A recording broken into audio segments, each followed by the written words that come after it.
di algoritma pemrograman ini. Itu sebenarnya kita dituntut buat memahamin algoritmanya gitu. Alurnya seperti apa? Kayak misal yang sort kemarin. Sebenarnya kan kita belajar bubble sort, kita belajar selection sort itu buat tahu aja gimana ya. Maksudnya asal usulnya dari mana sih? Alurnya seperti apa sih? Kayak gitu. Sebenarnya kan kalau terlalu mendalam juga enggak ya, karena kan kita juga udah ada apa? Anjir, spotlight nggak usah lah. Gak enak lihat wajah sendiri. Karena sebenarnya kan kalau di Mandarin ini sudah ada apa ya? Sudah ada sintaks yang gampang ya. Kayak misal di Python aja udah ada built-in sort kan. Ya sebenarnya di algoritma pemrograman ini kita dituntut buat memahami alurnya gitu. Oke, tapi mungkin kalau mau bahas nggak apa ya. Oke, misal, aduh, ini mau bahas tree dulu teh pembukaannya. Atau yang gampang-gampang dulu ya. Jangan awal-awal udah tree nanti bosen aja. Mungkin yang awal-awal ini ya, masalah masalah responsi ya.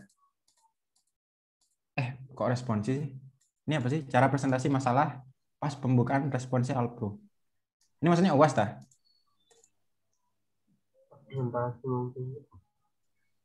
David, ini UAS tah maksudnya?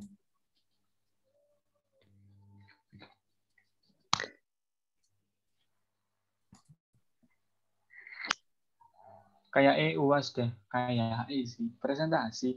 Nggak tahu dia nulisnya gitu. Iya, UAS, UAS. Tapi ada responsi. Iya sih, ya memang responsi kan.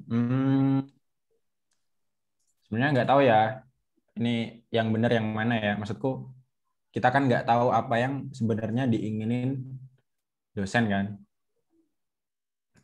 Tapi kalau nanya pendapatku terkait besok nih UAS, itu kan bentar ya. Nah ini, presentasi memuat penjelasan masalah yang diangkat, rancangan solusi, sama demo program. Berarti ntar awal-awal itu kalian jelasin dulu. Pokok Pak, aku ngerti banget Paruza itu ya. Paruza itu orangnya itu nggak suka kalau misalnya penjelasan program itu langsung ke kode, nggak suka dia. Tapi jelasin dulu masalahnya apa. Misal nih, berarti misalnya apa ya? Memprediksi harga rumah, ya udah kalian jelasin dulu permasalahannya apa. Kayak misalnya ada harga rumah bla bla bla. Terus kira-kira untuk apa ya? Katakanlah memprediksi harga rumah di tahun depan itu seperti apa dan sebagainya. Atau enggak gini, misal ada suatu perusahaan properti itu apa ya? Menyuruh kita sebagai data scientist misalnya buat memprediksi harga. Jadi kita dikasih data berupa fasilitas dan sebagainya sama harga di tahun lalu misal. Terus kita disuruh memprediksi harga di tahun depan. Ya udah, berarti jelasin masalahnya dulu. Terus nah, rancangan solusinya apa? Berarti rancangan solusinya ya udah kita di sini menggunakan misal regresi linear. Nah, jelasin dulu data yang dipakai apa, variabel independen yang jadi prediktornya apa. Terus kenapa kok pilih regresi linear, bla bla bla. Ya gitu sih. Jadi kita menggunakan regresi linear. Terus mungkin kalian bisa jelasin juga pas pas ngebuat modelnya itu loh, kan pasti melakukan kan IDE kan. Nah, itu jelasin kayak ternyata dari sekian variabel independen ternyata yang apa namanya? Yang bagus itu variabel ini kenapa dan sebagainya. Terus akurasinya seperti apa? Mungkin itu. Nah, baru ke demo program ya udah. Berarti kalian ngerang gitu di CMD-nya. Ngerang terus mungkin sambil jelasin, ya Pak ini jadi tampilan awalnya seperti ini, terus masuk ke inputan, terus ya udah prediksi gitu sih, gitu aja sih.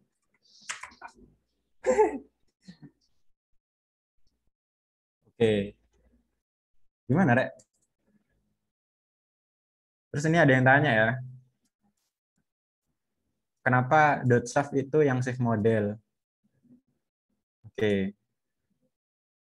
saya buka PyCharm. BTW kalian ngomong nggak apa loh, Rek, sumpah.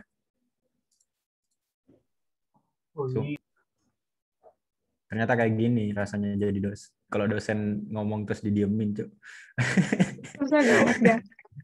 Sumpah. Nggak enak banget. Punten, Oh, Mas. kita disuruh bikin model. Fungsi dari model itu apa? Kenapa nggak langsung dibikin jadi satu? Oke. Oh, ini ada yang nulis di Google Doc ya. Nggak mau ngomong aja tadi. Ngomong, guys. Oke, mungkin yang nomor 1 ya. Apakah di UAS ini jika datanya tidak seimbang harus di resampling? Menurutku loh ya. Kalau misalnya ada yang berpendapat, silakan ngomong.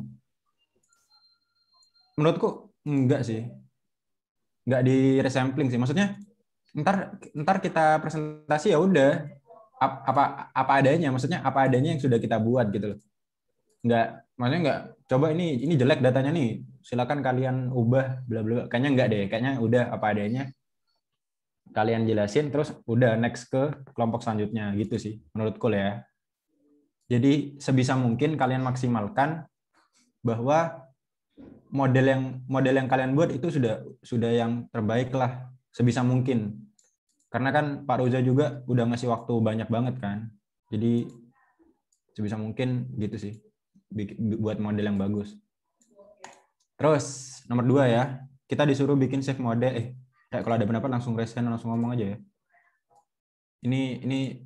Ini bukan sidang ya, bukan sidang, nggak usah raise hand terus minta order, nggak usah ya, langsung ngomong aja. Terus nomor 2, kita disuruh bikin safe model. Fungsi dari safe model itu apa? Kenapa nggak langsung bikin jadi satu di main PI? Oke. Oke, aku share screen ya. Aku jelasin yang safe model ya. Bentar. Oke, gini ya. Mungkin ini masih ada yang bingung. Kenapa sih kok pakai safe model? Ini kembali lagi ya. Ini menurutku. Jadi ini belum tentu benar atau tidak. Maksudku, kita nggak tahu apa yang sebenarnya dipengenin dosen. Kita nggak tahu ya. Nah, jadi gini. Sebenarnya ini kan bentar, aku share screen aja. Nah, sebenarnya ini kelihatan kan PDF-nya? Pasti Fikri yang ngomong. Kelihatan. Nah, kan? Katanya ngomong ke mute. Kelihatan enggak? Oke.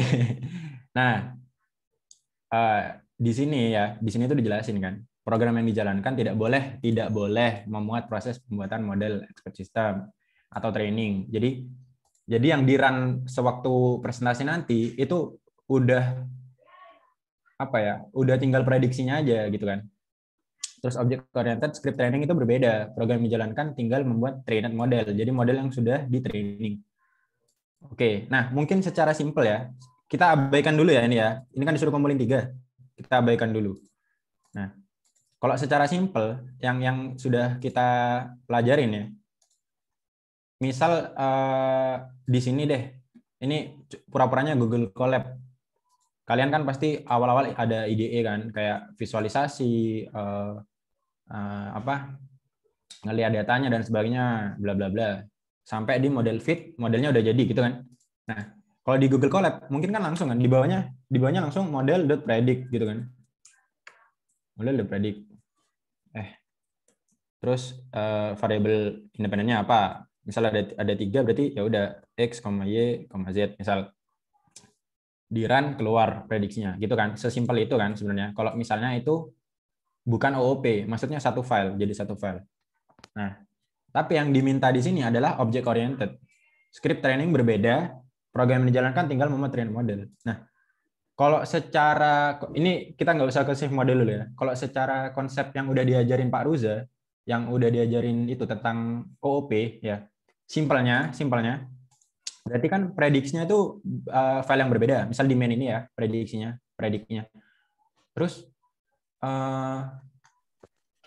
kalau misalnya OOP yang biasa berarti kan kita import si trainingnya, maksudnya import si file training.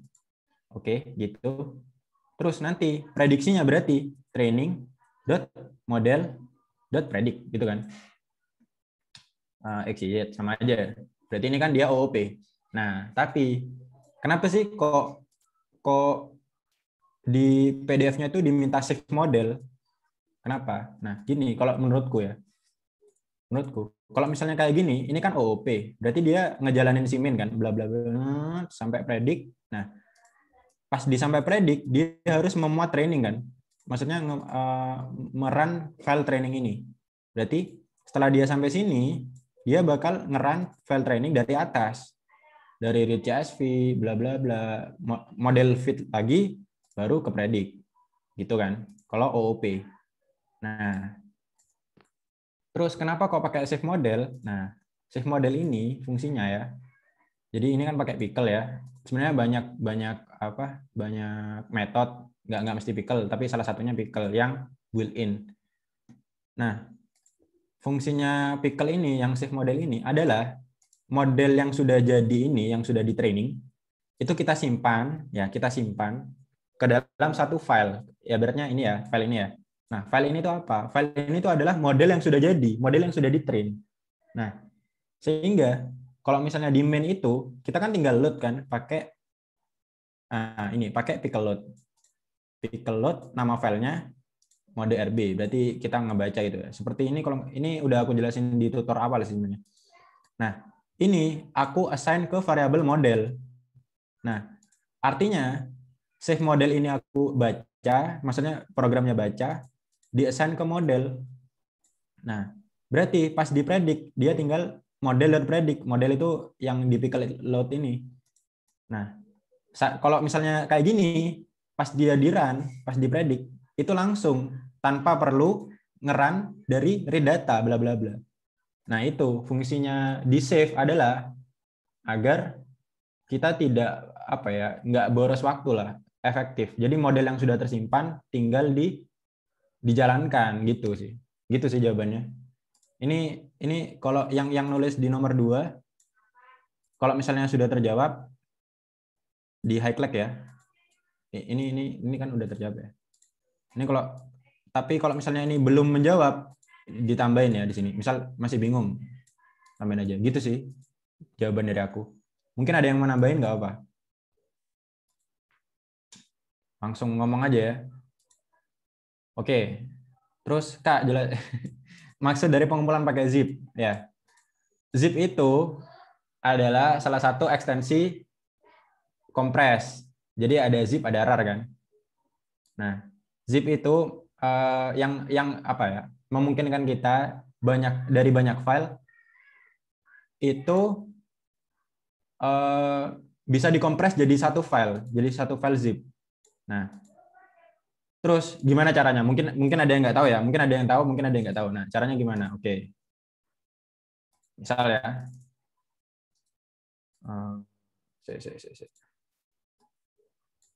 Misal ini ya.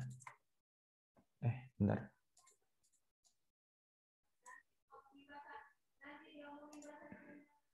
Nah, misal 3 file ini kan yang dikumpulin. Training script, user interface, sama save model. Nah, gimana caranya menjadikan ini sebuah zip? Ini di blok ya, diklik kanan. Terus kalau kalian punya WinRAR ya, itu tinggal aja add to archive, pilih yang zip. Terus namanya ya bebas lah. Terus di OK aja. Di OK aja jadi training. Nah, di dalam training ini di dalam zip ini itu ada 3-3-nya. Jadi yang dikumpulin cuma 1 gitu sih. Gitu. Kalau misalnya kalian nggak punya WinRAR, itu ada banyak lah. Biasanya juga 7-zip atau enggak yang bawaannya Windows tuh ada juga sih kalau nggak salah. Ya, mungkin itu sih. Ini yang tanya nomor 3, kalau misalnya ini sudah menjawab di highlight, kalau belum bisa di Oke, Angga, laporan dan datanya apakah dimasukin ke zip juga? Sepertinya enggak. Karena di sini what to submit berarti apa yang dikumpulkan ada 1, ada 2 kan. Nah, poin 1 itu proposal. Poin 2 ya zip-nya. Berarti yang dikumpulin ada 2. Proposal sama project yang sudah jadi, yang isinya save model, training script sama user interface script. Sama saranku mungkin sekalian ini sih tambahin dataset kalian sih di zip ini nggak apa. Biar paknya nggak perlu download lagi. Tapi ya sembarang lah. Jadi proposal itu sendiri sih nggak masuk zip. Masuk pun nggak masalah sih ya. Ya tapi ngikutin ini aja lah. Gitu aja. Dataset nggak perlu dikumpulin. Menurutku dikumpulin aja sih. Kalau aku tak kumpulin sih, tak jadikan satu zip karena biar apa ya? Biar paknya itu nggak perlu download lagi gitu sih. Kenapa pakai ekstensi .sa? Oke. Kenapa? Karena gimana ya? Simpan di GitHub. Nah, ya kalian juga bisa kalau misalnya di GitHub itu nanti berarti codingannya beda ya, bukan yang read CSV, tapi bisa adalah sintaks tersendiri yang dia langsung bisa ngakses ke GitHub. Ya, itu boleh di-sharing sih nanti ini. Siapa nih? Disnat itu juga bisa. Terus kenapa pakai ekstensi .sa? Kalau tanya aku jujur nggak tahu ya. Nggak tahu kenapa, kayaknya memang udah asalnya sih. Maksudnya model yang sudah tersave ya udah asalnya gini. Sama halnya kayak kenapa Python itu .py? Kayak gitulah. Jadi ya nggak tahu gitu ya. Maksudku sebenarnya banyak ini sih, banyak apa? Banyak cara. Tapi salah satunya yang aku tahu itu pakai .sa. Tapi kalau mungkin kalian punya literasi lain, ya nggak apa-apa, mungkin yang lain. Tapi setauku kalau misalnya untuk menyimpan save model, menyimpan suatu model, mau itu model apapun ya, mau itu regresi linear, mau itu decision tree, itu pakai .sav. Ya gitu. Kalau ditanya kenapa, jujur nggak tahu sih. Itu kayak ya udah asalnya. Dia nggak ada suatu kelebihan sendiri gitu. Jujur nggak tahu. Aku nggak bisa jawab karena aku nggak mempelajari ini terlalu dalam. Cuma ngebaca dokumentasi sih. Mungkin kalau ada yang bisa jawab silakan. Langsung on mic aja. Aku mau coba jawab. Oke, mantap. Setahuku sih .sav itu masuk, kalau di laptopku tuh masuk ke SPSS gitu. Kayaknya sih ini masuk ke apa ya, rumus statistiknya gitu. Jadi dia nge-save rumus statistik dari modelnya gitu sih. Kalau yang aku lihat gitu. Oh iya. Tapi aku mungkin bisa nambahin ya. Maksudnya ini nggak tahu ini benar atau enggak. Jadi gini. Sebenarnya kalau misalnya itu terbaca sebagai SPSS atau enggak ya, itu gimana ya? Nggak mesti sih. Bisa bilang aku nggak mesti. Tapi aku nggak tahu ya. Tapi bisa jadi ya, bisa jadi nggak mesti. Nggak tentu maksudku. Karena semua file ya, nggak usah jauh-jauh. Misal nih, CSV ya. CSV di sini aku terdeteksinya itu sebagai mini tab. Tapi kan bisa juga dibuka di Excel kan?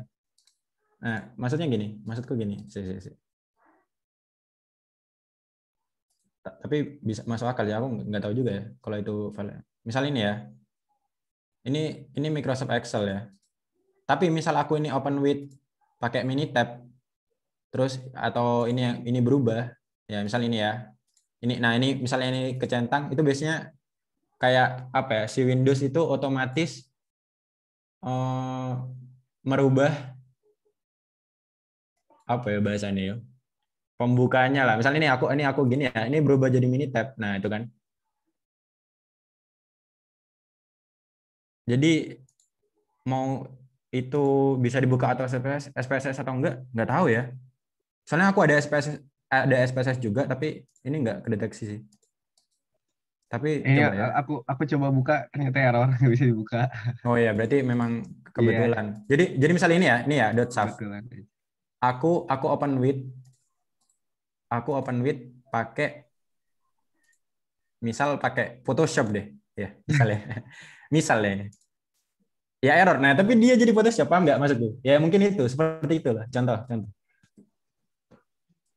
Tapi Photoshopnya buka lagi.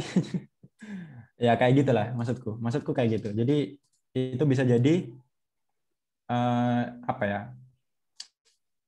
dari awal itu kayak dikenalin OpenWidth-nya itu sebagai apa. Nah ini kan nggak bisa. Ya kayak gitu sih. Jadi kalau misalnya di OpenWidth sebagai aplikasinya, berarti ya kayak gitulah mungkin. Tapi kalau apa jawaban aslinya aku nggak tahu sih, jujur aja. Oke, terus ini ada yang tanya ya. Enggak kok.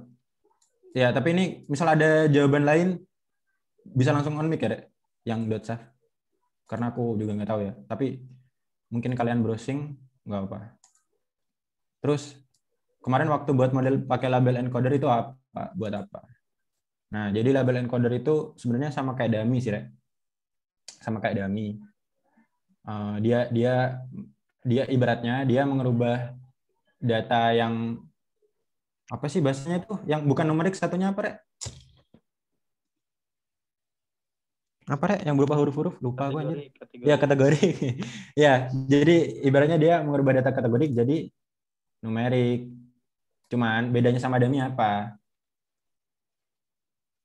Tapi ini sebatas yang aku tahu ya, sebatas yang aku tahu.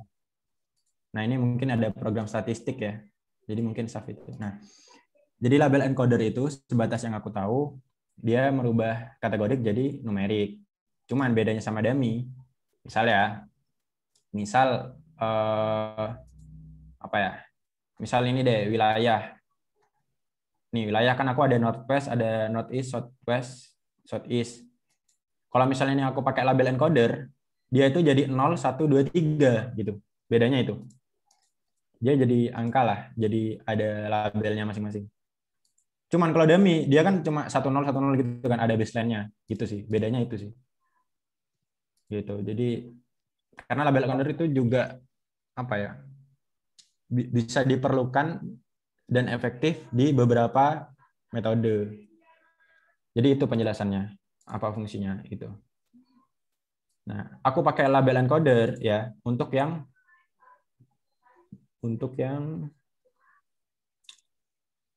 ini, yang apa, jenis kelamin sama perokok atau tidak. Nah, kenapa aku pakai label encoder? Karena aku males. Maksudnya kalau pakai dummies itu kan ya udah dibikin gini terus di-assign kan. Ya mungkin banyak cara lah ya. Nah, ini kalau label encoder ya udah dia langsung berubah di tabelnya gitu sih. Langsung berubah jadi angka gitu lah. Ya, jadi ya cuma segitu aja sih. Maksudnya cuma intinya ngebuat kategorik jadi numerik. Nah, terus laporan isinya apa aja? Jujur, nggak ada yang tahu ya. Maksudku, kalau secara format nggak ada ketentuan, jadi bebas. Kalau secara format lah ya, mau kalian dibikin bab 1, bab 2, bab 3 bisa, atau langsung latar belakang apa 1 latar belakang bla bla itu juga bisa. Tapi kalau secara isi ya, pokoknya mengandung rincian permasalahan, terus rancangan solusi yang berupa flowchart dan pseudocode. Ya, jadi kalau kamu tanya kelompokku ya, ini belum, belum sama sekali, karena aku males, aku suka ngoding, tapi aku males bikin kayak ginian. Sama halnya kayak responsi, ya males gitu loh, bikin laprak kayak gitulah. Tapi ini bisa jadi semalam. Pokok intinya isinya, kalau ada aku ya gambaran itu, aku mungkin latar belakang dulu sih, kayak ngejelasin permasalahannya gitu, bla bla bla bla bla bla.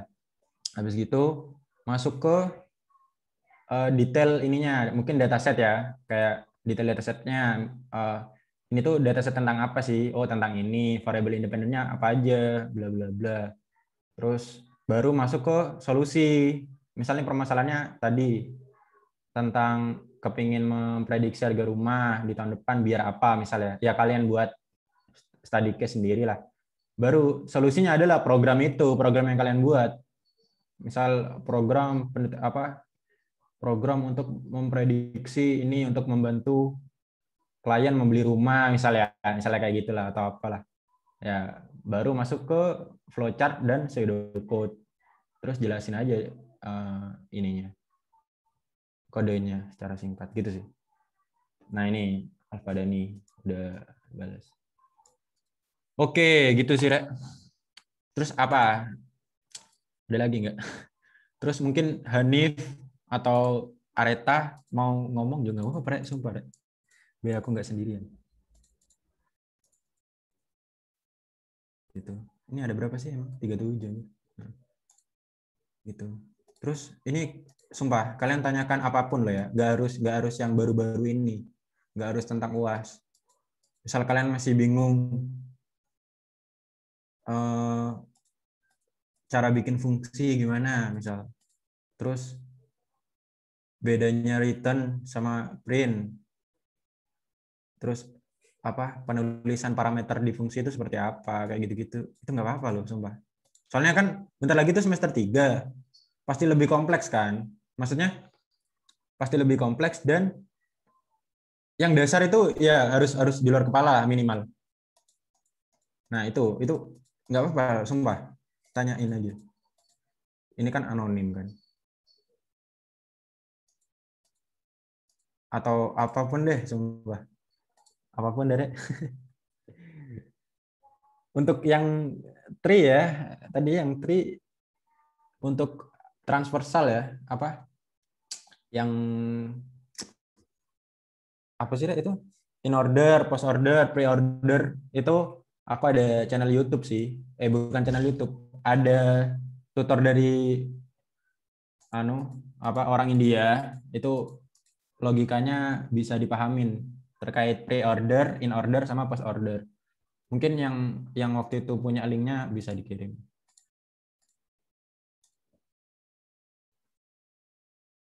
Terus apa lagi, Rek?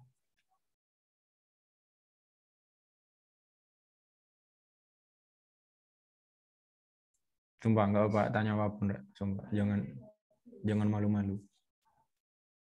Apapun loh, serius.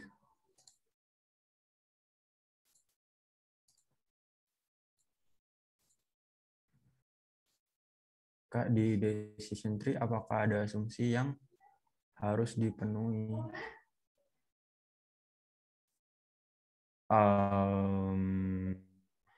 Jujur ini aku nggak tahu, Rek. Ada yang bisa jawab? Setahu aku nggak ada sih, setahuku ya. Tapi nggak tahu. Jadi lebih apa ya? Lebih ke bagaimana caranya kamu membaguskan model itu sih. Insya Allah ya, decision tree kayak gitu aja sih. Karena itu kan klasifikasi kan. Dalam artian iya atau tidak. Kok iya atau tidak sih? Ya ini atau ini gitu kan. Menurutku nggak ada sih kalau asumsi. Tapi ya sebagaimana mungkin model itu bagus gitu aja sih. Insya Allah.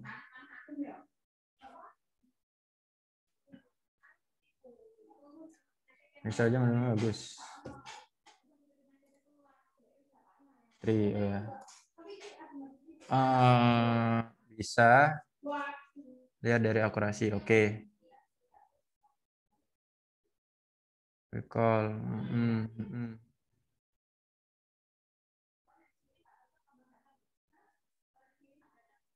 Datanya imbalance.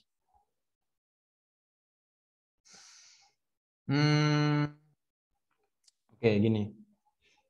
Sebenarnya, ya oke. Sebenarnya aku nggak tahu ya, mana yang disebut asumsi atau tidak itu nggak tahu ya. Tapi kalau secara ini ya, decision tree kan sebenarnya prosesnya kita juga bisa pakai machine learning dan sebagainya kan. Bahkan bisa pakai neural network buat melatih modelnya. Sebenarnya nggak sesimpel ini sih. Nggak sesimpel akurasi, precision, recall, F1 score. Karena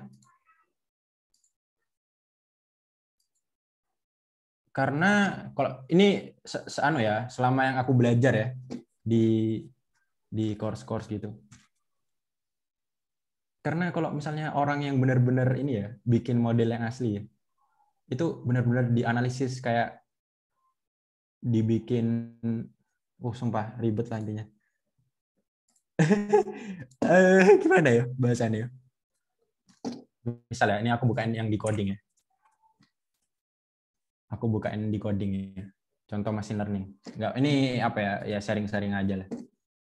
Tapi ini kalau misalnya ada yang bisa jawab langsung on mic aja. Karena aku belum sampai situ sih. Belum sepaham gimana. Tapi yang di coding aja itu apa ya? Udah kompleks banget loh. Caranya mereka menganalisa gitu.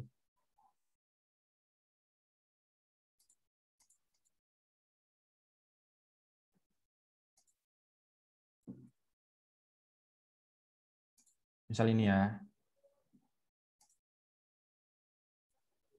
Misal ini tentang apa ya? Ya, misal ini ya. Nggak tahu lah ini ya. Nggak tahu lah, salah satu kita coba lihat. Ya, oke. Ini mungkin dari penjelasan gampangnya ya. Penjelasan gampang. Ini kan yang iris kemarin kan. Ya, simpelnya gini lah, simpelnya. Bla bla bla. Nah, saya bentar. Ini udahlah, ini di luar kepala kalian lah kalau cuma model dan predik gini. Oke, bentar ya. Ini udah regression, logistik.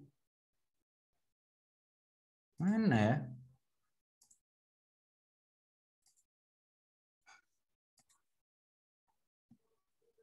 Ini udah masuk ke machine learning.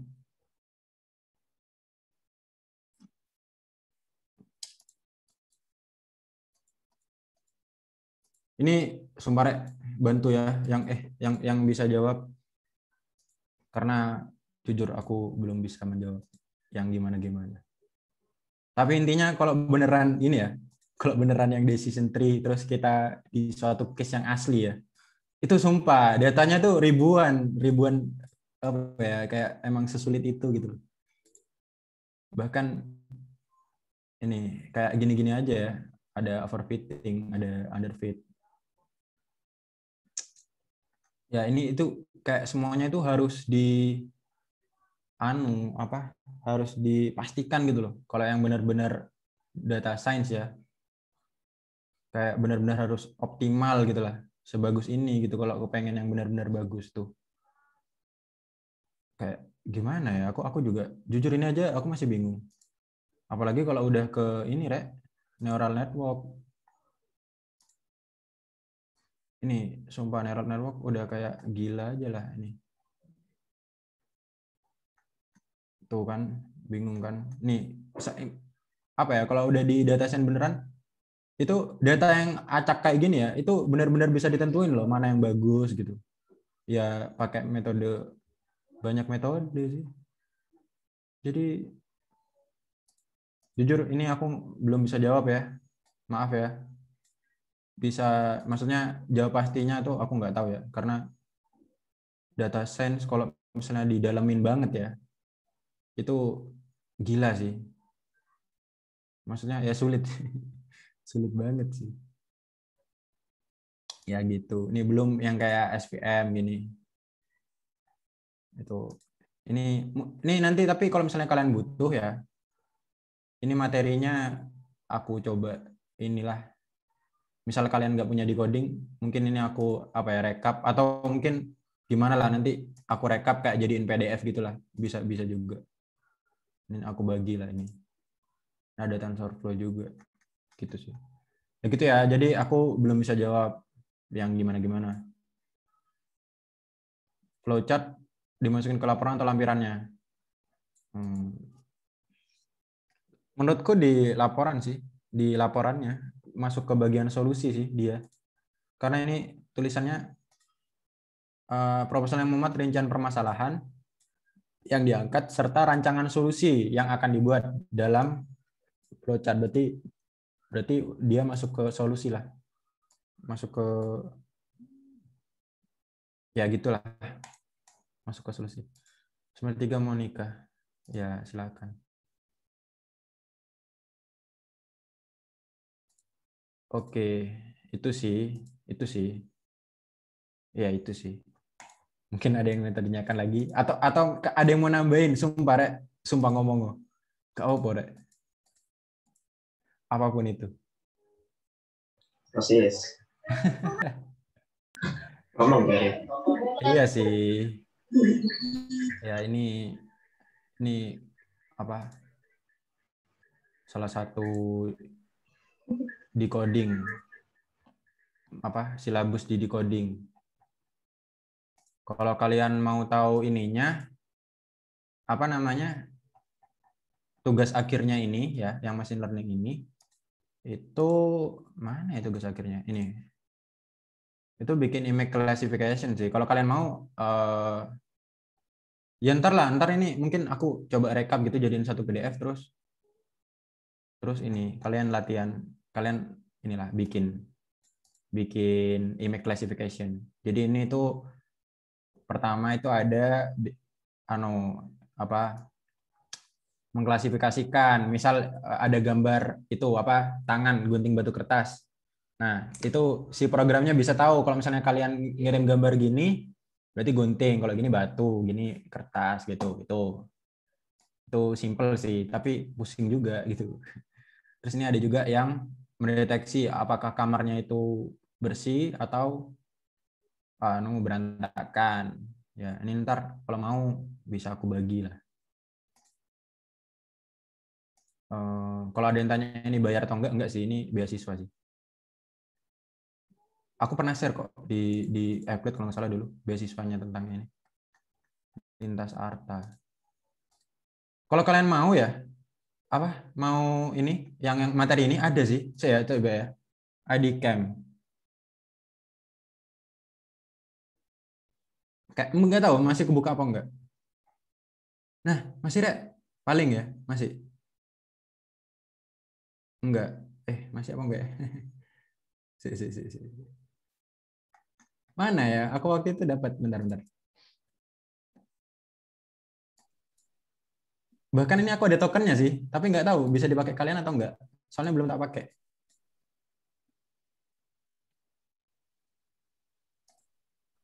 IDCamp. Iya, aku baru ingat bentar. Nah, ini. Nah, ini. Dibuka 21 Juli. 21 Juli kemana? Kelewat, Rek. Ini tuh bisa yang... Juli belum. Oh, belum ya? Ya wes, Juli. Gas, kalian buka ini ya. Nih kalau mau belajar yang ini ya, yang machine learning ini itu bisa banget. Jadi kalian buka IDCamp ini ya, idcamp.indosat.aridu.com. Ya, buka. Ini juga aku bahkan ada token nganggur loh. Tapi nggak tahu bisa dipakai kalian atau enggak. Aku salah milih gitu loh. Ini token lagi machine learning juga, padahal aku udah lulus gitu loh. Ini tokennya. Nggak tahu ini cobaan bisa pakai atau enggak. Terus ini kalian buka ini ya. Terus daftar aja, daftar sekarang ini ya. Nah, terus pilih yang machine learning developer. Jangan yang iOS ya. Karena harus punya Mac. Terus ya udah, nanti isi email akun di coding kalian, terus next ikutin bla bla bla gitu udah. Itu sih kalau mau yang ini, jadi lumayan lah buat belajar. Cuman ya memang harus diselesaikan sampai tugas akhir sih. Kalau kalian ininya tuh biar diakses selamanya. Maksudnya gimana ya? Ini coba. Maksudnya ini tuh harus selesai gitu loh. Kalian selesaiin sampai tugas biar ininya kesimpan gitu loh. Apa ya? Biar bisa dibuat belajar lagi gitu. Soalnya kalau kalian nggak selesai itu ya udah di DO. Bahasanya kalau di decoding itu di DO, di drop out.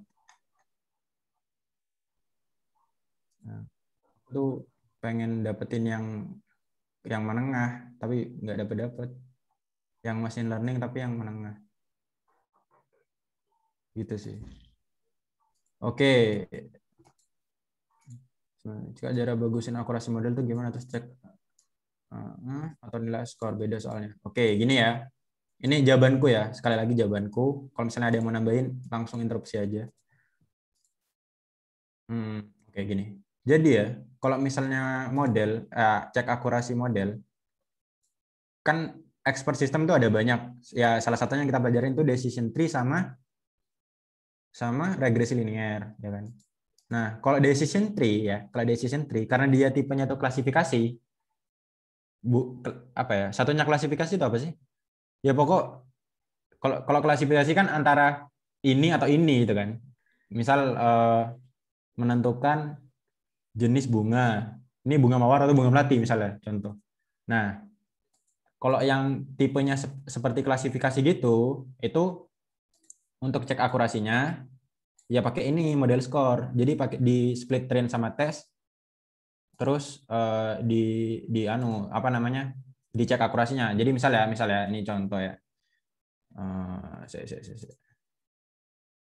Gampangnya train test itu gini. Jadi kan ada train, ada tes, ya kan. Nah, train ini ya udah buat ngelatih modelnya jadi, misal modelnya jadi. Nah, modelnya jadi. Nah, tes ini itu gini konsepnya. Jadi misal contoh ya bunga ya. Misal variabel prediktornya ada apa ya?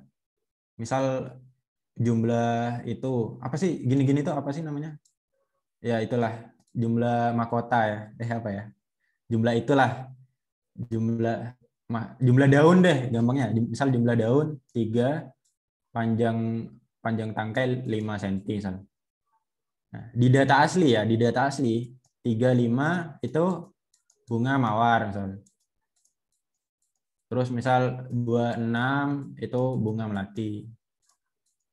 Nah, fungsinya tes ini si 35 ini itu dimasukin ke modelnya. Kan keluar hasil prediksi. Aduh, ini jangan kuning lah. Keluar hasil prediksi. Misal keluar hasil prediksinya melati. Nah, harusnya mawar kan 35. Nah, karena harusnya mawar, ini tuh dianggap salah. Jadi mengurangi akurasi gitu. Sebenarnya kalau untuk yang akurasi itu lebih ke klasifikasi, model yang klasifikasi. Karena ya itu kan jelas kan, ini atau ini gitu. Nah, tapi kalau untuk regresi linear aku sarankan pakai R-square. Karena dia tipenya data continue kan, data yang ya angka lah. Kalau ini tuh nggak aku saranin sih model score. Jadi ada bagusnya pakai R-square aja. Atau apa ya, main MSE gitu, kayak gitu-gitu lah.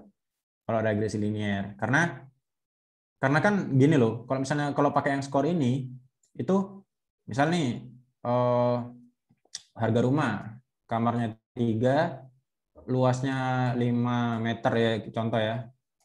Harganya 18.000 misalnya. Nah, terus diprediksi ya kan, diprediksi 18.000 satu misal.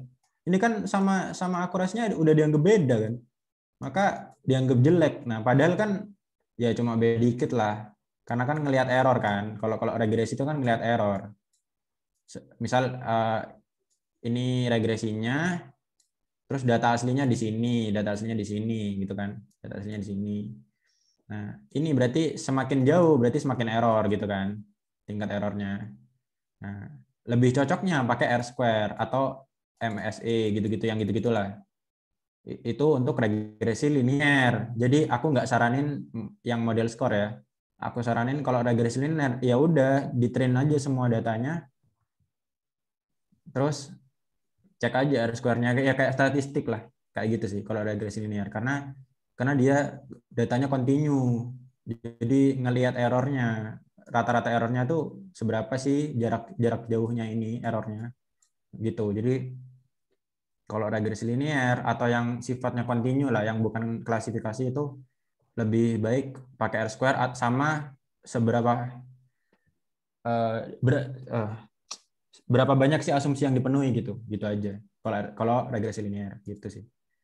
Semoga bisa menjawab. Gitu sih.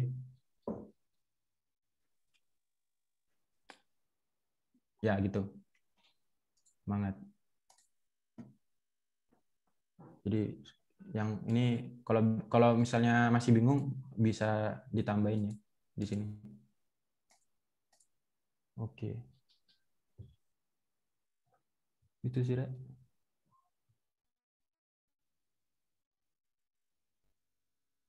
Ini gak ada yang mau ngomong, Rek. Gak ada yang mau on cam. Halo.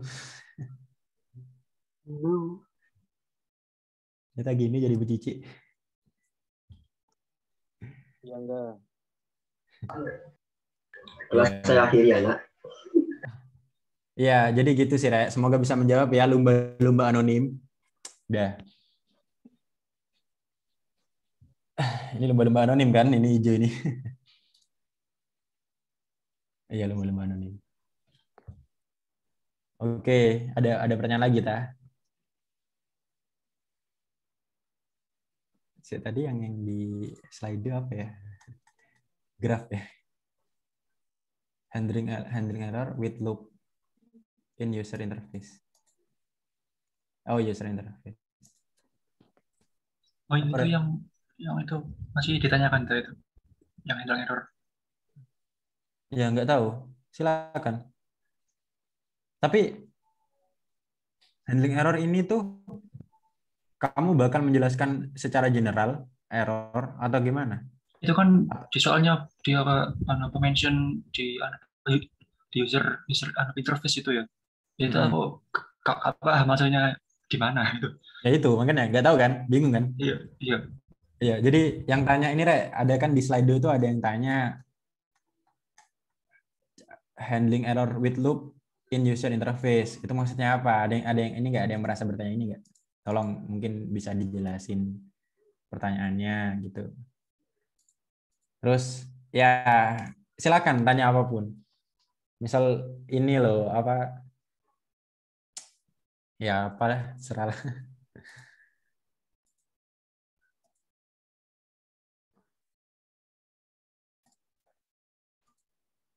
Ya gitu. Apapun, Rek, sumpah.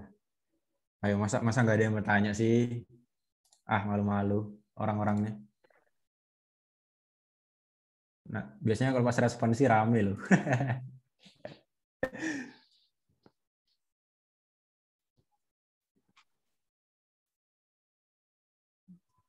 Ayo apa, Rek? Sumpah yang dasar juga nggak apa-apa loh. Misal kalian masih bingung nih, apa ya? Apa ya? Misal penulisan sintaks atau apalah, apapun deh. Atau aku yang tanya. Udah kayak dosen aja.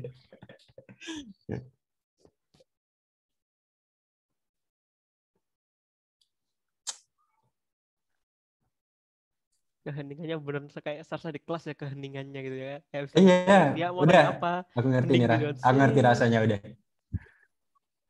Tapi mungkin teman-teman ini gini loh. Sebenarnya aku yakin teman-teman ini tuh sebenarnya mungkin banyak pertanyaan ya. Tapi bingung. Kadang lupa mau tanya apa. Bahkan soalnya aku yakin mereka itu tanya kalau saat mereka menemukan error, paham gak sih? Gitu. Bukan kayak aku nggak paham ini, cuma ketika aku ngelakuin ini kok error gitu. Gini tuh apa sih? Oh, gini tuh apa? Wow, pertanyaan sangat bagus. Kagak gitu apa sih? Oke, gini itu ya. Ini tuh Ini aku jawab aneh ya dengan bahasa yang gampang ya. Kalau secara teoritis banget ya jujur aku pun ya nggak tahu gitu ya. Tapi gini itu suatu kriteria di dalam decision tree untuk udahlah kita ini ya browsing bareng. Nah, ini aku bahkan pernah nyari nih. Kita browsing bareng terus nanti aku jelasin ini ya, gampangnya lah.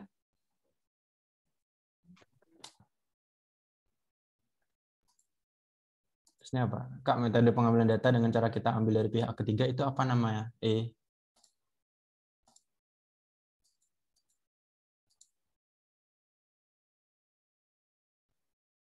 Itu apa namanya? Kak, metode pengolahan data dengan cara kita ambil dari pihak ketiga itu apa namanya? Pinjam data.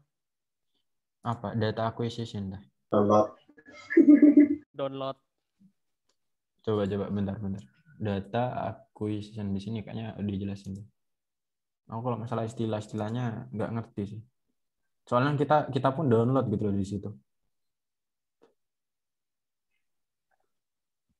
Bukan yang apa ya? Bukan yang apa sih bahasanya? Aduh, apa? Scraping ya, bukan scraping ya, beda ya. Jadi itu kan ya udah tersedia gitu. Ya udah gitu. Acquisition aja. Ya Namanya data acquisition aja, ya Data download gitu lah. download. Menurutku ya, aku nggak tahu ya istilah-istilahnya. Bahasa lainnya gitu. Oke, jadi gini itu bangsat bahasa Inggris. Ya, jadi intinya gini itu apa ya? Jadi bentar, sumpah aku pernah lihat yang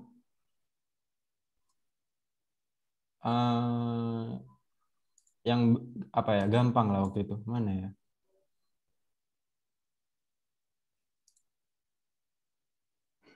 Gampang. Intinya ya, kalau perbedaan gini dengan entropi apa? Perbedaan gini sama entropi. Kalau gini itu kenapa kok itu jadi default juga ya di Python-nya? Karena gini itu cepat prosesnya, komputasinya cepat karena nggak membutuhkan logaritma. Kalau misalnya entropi dia pakai logaritma, tapi lebih signifikan yang entropi. Nah ini konsep dasarnya adalah jika kita memiliki populasi yang homogen, peluang terbentuknya dua grup yang homogen adalah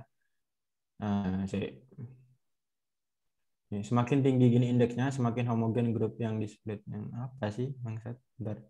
Konsepnya. Bentar ya. Enggak, bukan ini. Apa ya, mana ya itunya? Webnya ya, lupa aku. Perbedaan gini dan entropi coba. Aku lupa, ada web yang bagus waktu itu.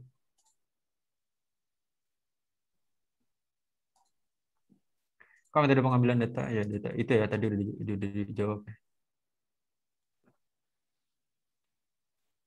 Nah ini, mari kita ini segini karena sedikit lebih mudah untuk Wikipedia. Tujuannya adalah untuk mengukur seberapa sering elemen yang dipilih secara asak dari himpunan akan diberi label yang salah. Apa ya gampangnya? Jadi gini, di dasarnya adalah mengukur ketidakteraturan. Ya ini loh intinya gini sama entropi itu mengukur ini ketidakteraturan suatu kelompok. Enggak, itu apa tuh? Mungkin Apa? secara simpelnya kayak mau bikin itunya loh di decision tree-nya itu. Yang kemarin Bapak bilang yang membuat pengelompokan decision tree-nya tuh loh. Iya, Pokoknya maksudnya ya, siapa yang rumusnya jadi gitu node ya. kan? Siapa yang jadi root Ya, kan maksudnya? ya. Yang bagus tuh yang mana? Kayaknya gini deh, seberapa apa ya bahasanya? Kalau nggak salah kayak seberapa homogen dia gitu loh. Kalau nggak salah ya, gampangnya gitu sih. Aduh, gimana ya bahasanya? Aku jadi lupa juga, Rek. Mari kita dengan indeks ini karena ini sedikit lebih mudah untuk dipahami. Menurut Wikipedia tujuannya adalah untuk mengukur seberapa sering elemen yang dipilih secara acak dari himpunan yang akan diberi label yang salah untuk. Mari kita ke contoh tolol. Apa sih anjir? Ke contoh tolol. Juga terus kan untuk surat label sama empat gombal. Ini kayaknya web bahasa Inggris tapi dibaksa bahasa Indonesia deh. Wow. Iklannya sangat nol. Udah.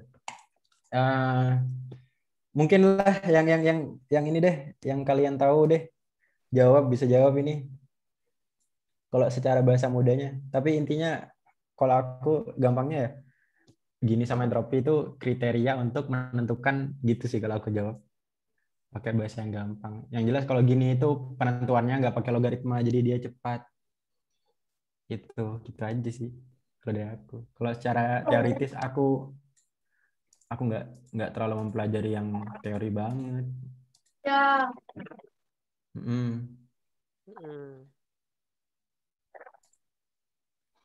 Silakan kalian kalau mau ada yang ditambahkan, Rek, sumpah.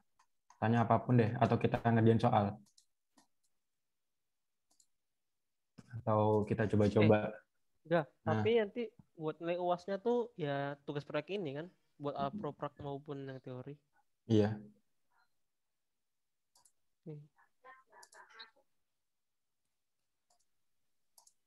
Sumpah, tanya apapun. Ini nih ada YouTube nih, ada yang bagian YouTube nih.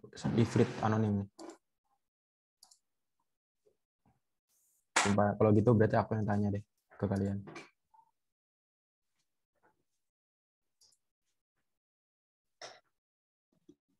Iya enggak, aku mau nambahin yang tadi yang model apa? Model skor itu yang regresi. Ya, silakan, mantap. Sebenarnya sama aja sih, mau pakai yang dari model atau pakai R-square juga sama aja. Cuman perhatiin ininya sih, variabel yang kamu masukinnya apa aja. Kalau misalnya di model skor itu yang harus dimasukin XT sama Y-test. Kalau di R-square berarti Y-test, bentar. Y-test sama Y-prime-nya gitu. Coba dicobain Iya, aja. Aku kemarin dicobain sama aja sih. hasilnya sama ya, hasilnya. Iya sama. Nah, Diperhatiin variabelnya gitu yang dimasuk. ya, cuman ya gitu sih. Cuman memang lebih afdolnya lebih ke yang statistik sih, yang kayak ngitung R-square, ngitung MSE. Kalau yang ini ya, kalau kita anak statistika ya, tapi karena kita anak Alpro ini ceritanya. Jadi nggak terlalu di gimana-gimanain lah. Iya, kalau di Alpro lebih better pakai skor sih kalau menurutku. Soalnya kan langsung pakai library. Betul. Kita nggak perlu yang menganalisa lebih dalam kan. Iya, betul. Ya begitu. Ya begitu. Pertanyaan yang aneh-aneh. Ya, itu tujuannya. Jadi ya ini ngapain deh kita? Bentar. Ada bit lah. Tapi ada bit pun aku bingung milih soalnya gitu. Metode pengumpulan data yang dilakukan dengan menggunakan dataset pihak. Sumpah ini tuh sama banget loh kayak nomor 13.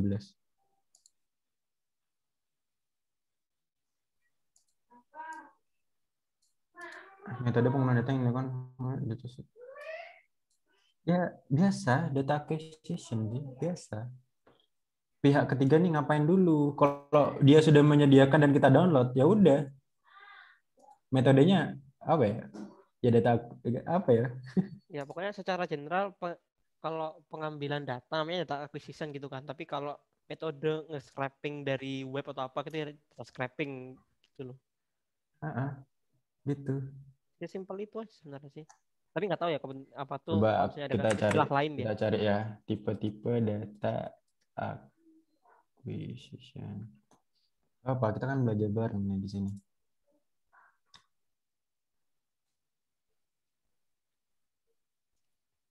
Mampus. Oke, sistem. Ya nggak penting. Nah kan, nggak ada, maksudnya nggak ada istilah yang gimana gitu sih. Menurutku loh ya. Karena gini loh, walaupun di perusahaan pun kalian kan mungkin ya udah kalian tinggal tanya kalian tinggal jelasin ya ini datanya diambil dari BPS kan nggak mungkin dipaksa tanya itu nama metodenya apa gitu. Kalian ya itu kamu mengambil dari pihak ketiga itu apa namanya kan kayaknya enggak sih, kayaknya nggak ditanya. Tapi nggak tahu ya Rek, kalau misalnya ada yang tahu jawabannya ya silakan gitu. Ketauku ya udah data acquisition aja sih. Yang penting dimasukin di daftar pustaka aja. Iya gitu sih. Nah, betul. Kalau misalnya mau bikin penelitian ya masuk daftar pustaka gitu. Ini maksudnya kamu mau bikin ini metode penelitian kayaknya kalau secara ini ya, secara proposal, secara penelitian di bab 3 ya, metode penelitian tuh lebih ke metodenya itu kualitatif apa kuantitatif gitu sih. Kalau ini bahasnya tentang proposal ya. Maksudnya tentang laporan gitu-gitu, itu gitu sih. Proposalnya dalam format PDF atau doc gitu ya. Di sini nggak dijelasin. Tapi saranku PDF aja sih. PDF. Biar nggak berubah-berubah formatnya. Terus formalnya gitu, misalnya formalnya ya PDF biasanya juga. Iya. Saat presentasi nggak perlu jelasin codingannya kan Kak. Kalau jelasin secara detail kayak respon sih enggak sih. Tapi di sini tuh ada demo program. Nah, demo program ini itu kayaknya nggak perlu menjelasin di PyCharm ya, karena kita kan eksekusinya lewat CMD. Ya udah, jadi mungkin nanti kalian langsung demo aja, misal buka CMD.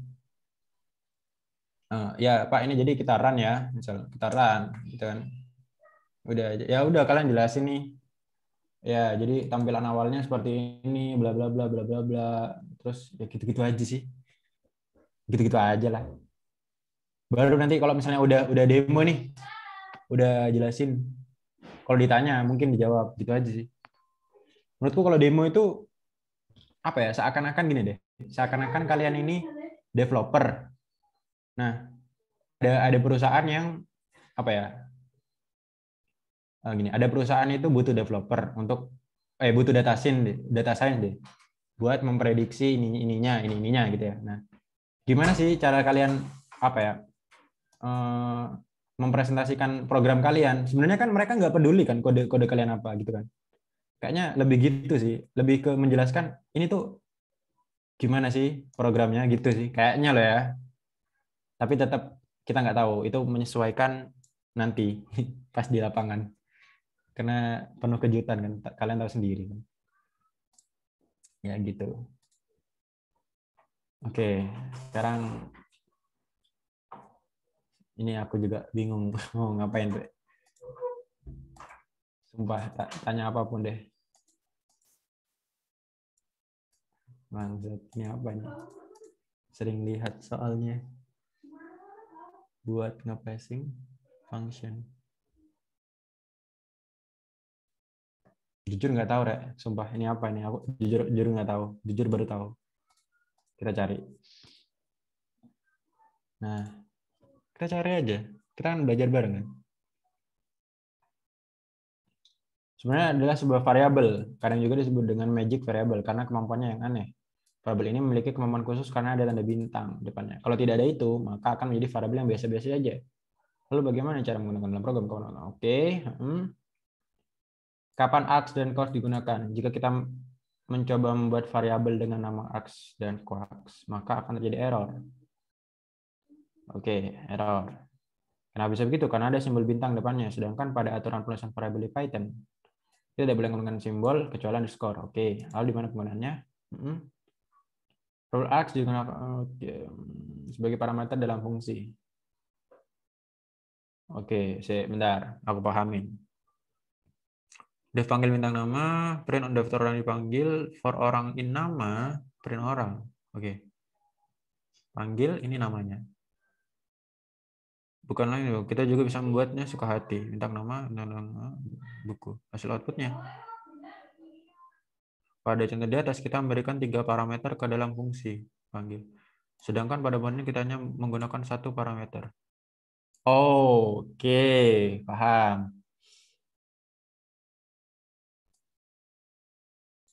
Jadi kapan waktu yang tepat menggunakan args dan quarks? Waktu yang tepat adalah saat kita membuat fungsi dan jumlah parameternya tidak jelas alias tidak pasti. Biasanya akan kita membuat seperti ini. Fungsi tersebut hanya mampu menerima 3 parameter saja. Coba berikan 1 meter pasti error. Lalu bagaimana kalau ingin lebih dari 3? Kadang juga kita ingin 1 saja. Oke, paham ya, Rek? Paham ya yang tanya? Ini kalian baca sendiri lah, ini udah jelas sih.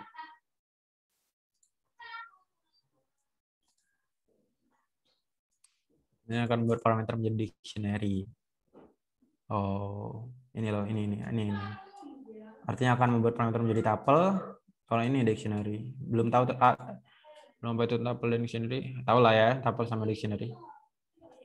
Oke, itu sih. Aku juga baru tahu ya. Makasih ya insight-nya. Ini kayaknya si orang ini nih sebenarnya tahu nih artinya, tapi ngetes aja.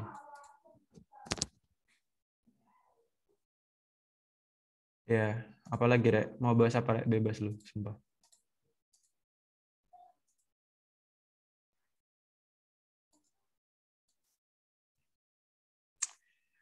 Gini deh. Aku yang tanya. Aku ragu deh. Kalian benar-benar udah paham nggak bedanya return sama print? Kayaknya di beberapa anak masih ada yang bingung ya. Nggak tahu sih. Misalnya luas lingkaran, jari. Berarti luas sama dengan mod .p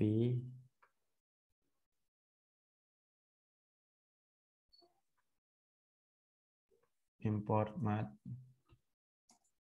kali jari. Nah, sekarang kalau misalnya aku print luas, ya kan? Itu apa bedanya sama aku return luas? Nah, ayo apa bedanya teman-teman? Ada yang bisa menjawab?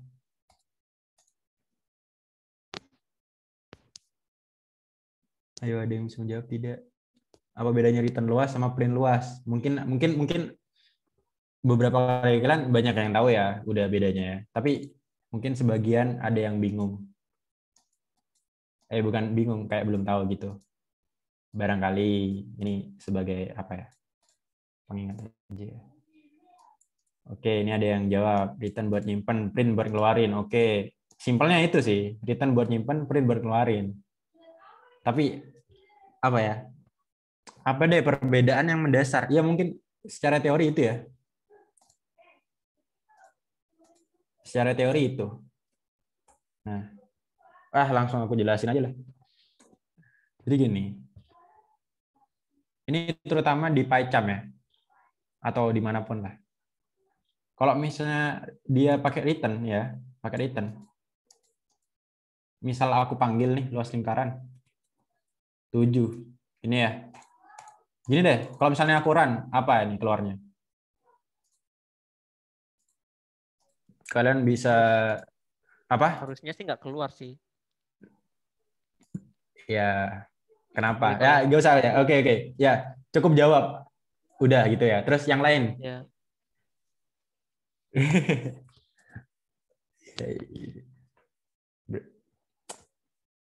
Ya udahlah ya, karena nggak ada yang jawab kayaknya malu-malu.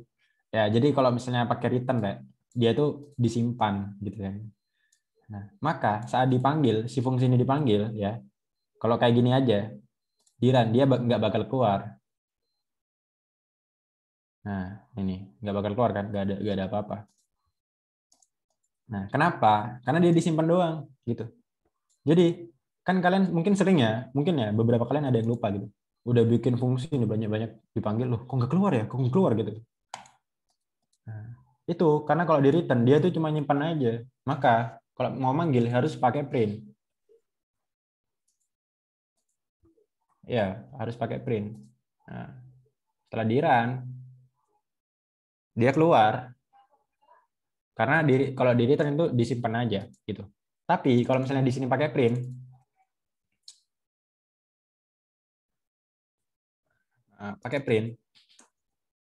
ininya nggak usah pakai print. Karena dia udah langsung keluarin gitu. Nah, tapi bentar lagi aku jelasin bedanya.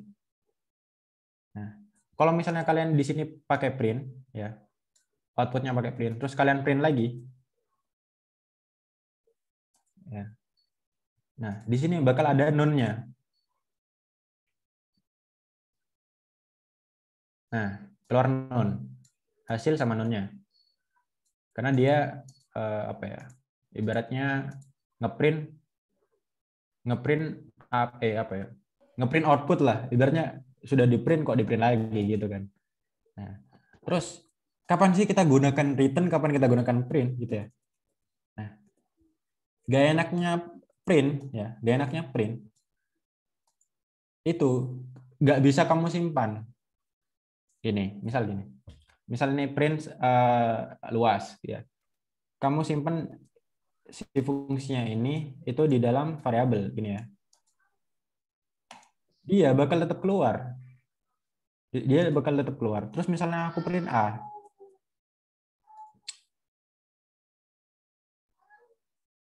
Nah, keluarnya none gitu kan. Nah, itu gak enaknya. Terus jangan print A deh. Misal A kali 5. Ya. Print A kali 5. Nah. Dia nggak bakal keluar tuh. Nah, error. ya kan? Nah, jadi fungsinya kenapa kok dev itu lebih sering pakai return? Karena dia itu disimpan dan bisa dipakai lagi. Ya, jadi misalnya A sama dengan loss lingkaran, si 153,9 ini itu disimpan di A.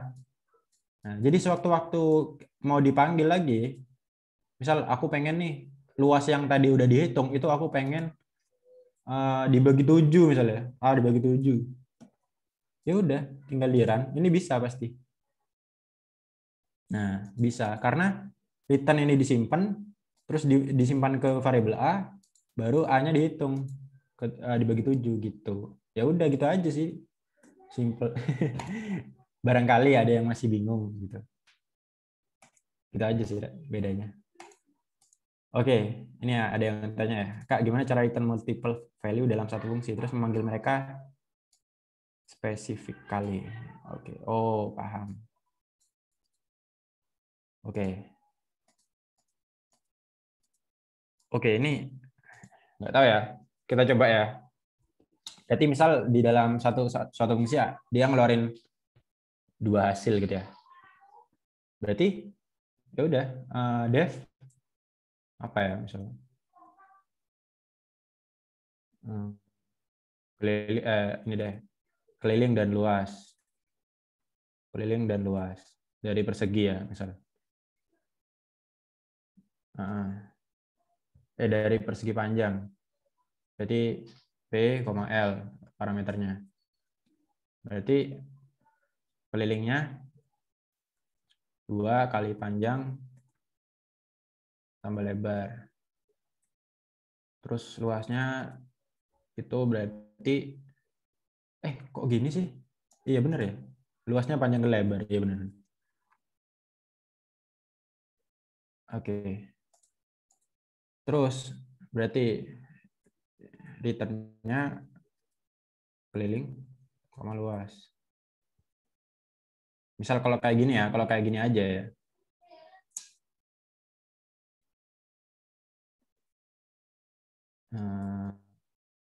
misal panjangnya 5 lebarnya panjangnya 4 lebarnya 5 misalnya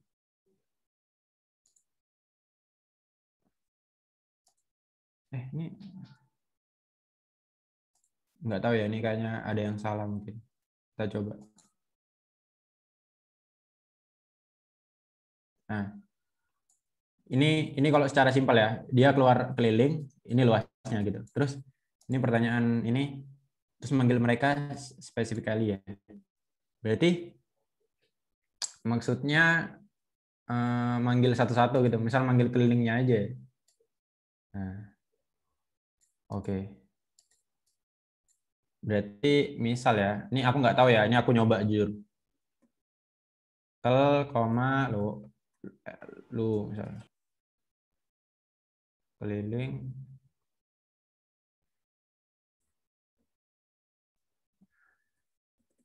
soalnya aku jarang sih kayak gitu tapi nggak tahu ya ini kita sama-sama nyoba ya ini jadi ceritanya aku jadi Pak Ruza lah Pak Ruza kan ditanya dia bingung ya udah nyoba aja gitu dan kalau misal ya nggak tahu ya dia ini error gak ya nggak ada berarti gini Rek jadi misal dia keluarannya 2 ya udah variabelnya dibuat 2 kan di assign dulu gitu terus ya udah kalau mau ngambil yang keliling doang ya keliling doang gitu sih ya ini contoh gitu nggak ini udah menjawab nggak sama 18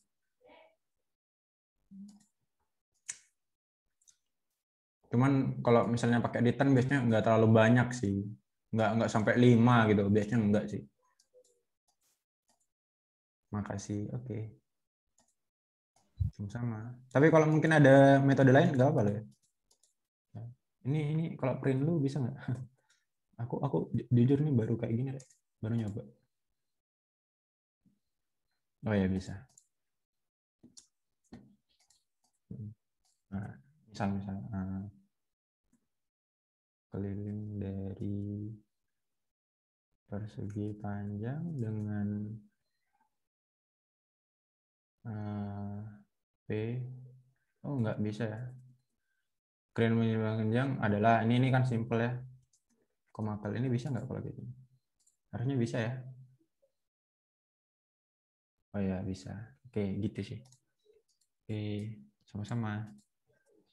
Ada yang mau ditanya lagi? Apapun Dara. Sumpah apapun.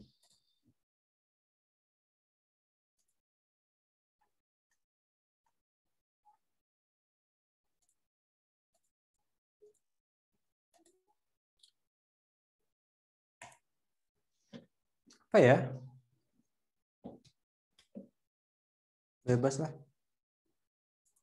Materi kita semester 3 apa sih emang? Apa sih materi semester 3? Probabilitas. Itu probabilitas masuk statistika kan tapi? Iya nggak sih? Masa alpro Iya. aja? Iyalah. 4 SKS anjir. Aduh, semoga Belum. semoga apa ya? Nangis. Tidak kesan ya. Terus ini yang bagian ini kayaknya statistik semua deh. Nggak tahu ya kalau riset operasi sama ini. Aduh, udah mata kuliah pilihan ya. Kayaknya programmingnya di pilihan deh. Iya, tapi yang 2 SKS tuh cuma ini Kapita Selection Data dari komunikasi bahasa Inggris sama ini. Nice view. Bersama Bu Nice View. Loh, Nice. kok Felix Yeah. juga anjir? Oh, Felix F-nya kecil, bukan aku lah ya. Pencemaran nama baik enggak? Ya, biasa lah. Kuis Alpro nomor 2. Kuis yang mana nih? Sayang asli. Kuis yang mana nih? Please, jangan graph ataupun tree, please. Array. Hah, yang mana?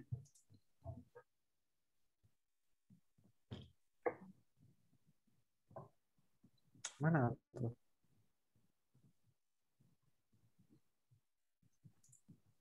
Array yang mana nah? Ini siapa yang tanya nih? Duh, hilang. Kayaknya Kraken anonim deh. Emang ada ya materi yang array ya? Aku lupa deh, bentar. Menurut Noy enggak. Hah? Anu Menurut Noy loh. apa? Binary. Yang berpasangan itu loh. Oh, anu. Kayak itu. WW. Yang webinar baru. Jangkrik. Kue. Pokoknya sing berpasangan ya terus dulu. Felix iki Arfan ya. Aku yakin deh kayak. Seren Van. Bohong lah, wis yakin aku. Yang mana Dam? Sing menurut nomor ya. Kayak itu ya. Yang ada saya bengi itu loh. Pilih enggak? Iya. Selalu enggak? Gili. Sampai jam Parah 1 banget tuh. lah. Yo. Kelalian, Kak. Mungkin. Iling. Sing di collab, yang di collab. Iya, sing di collab. Oh iya. Sing ngilangno kolom ambek header itu. Sing mobil-mobilan. Urutan. Mobil-mobilan enggak sih? Sorting ya. Kelalian arek iki semalas saya. Kelalian, Kak. Wis praktikum biro wis mana wis. Sing terakhir, Kak. Oh, terakhir sini nih ya. Yang mobil-mobilan gitu. Yang mobil-mobilan.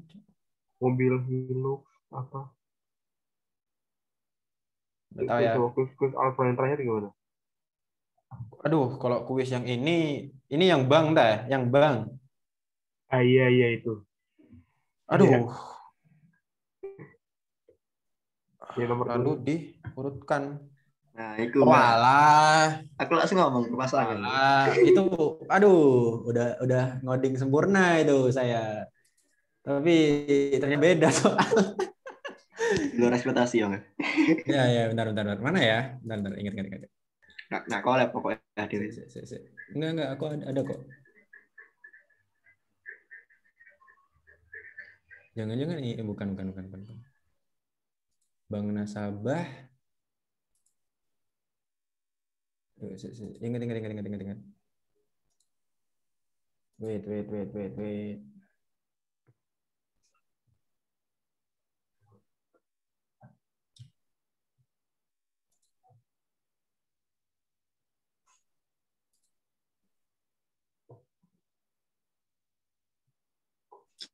Main kui ini ya kayaknya. Bukan. Nih. Bukan. Ya paham, aku ingat. Itu aku udah ada yang mana ya? Ini apa dah?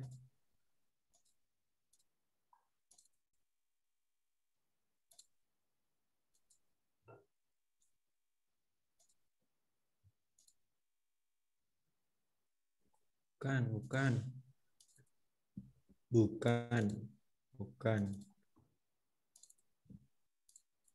Mana aku nggak pernah namain dengan rapi ya?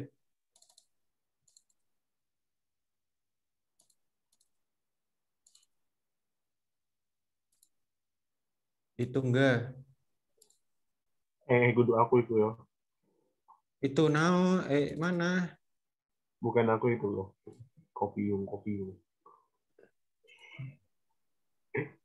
Apa di UAS tadi ya? Bentar ya, aku lupa. Tadi sempat kamu buka. Iya dah. Sumpah.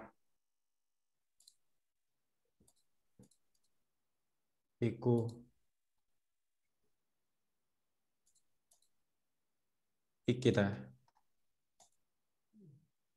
Bukan ini. Ya ini sih. Tapi bukan yang ini codinganku. Itu kan yang asal. Aku gawe zip sih. Apa? Aku gawe zip lagi salah. Ini ya. Duh. Jangan gara-gara aku frustasi terus aku hapus apa ya? Oh ini loh. Bukan. Nah, ini re. Saya tak coba run.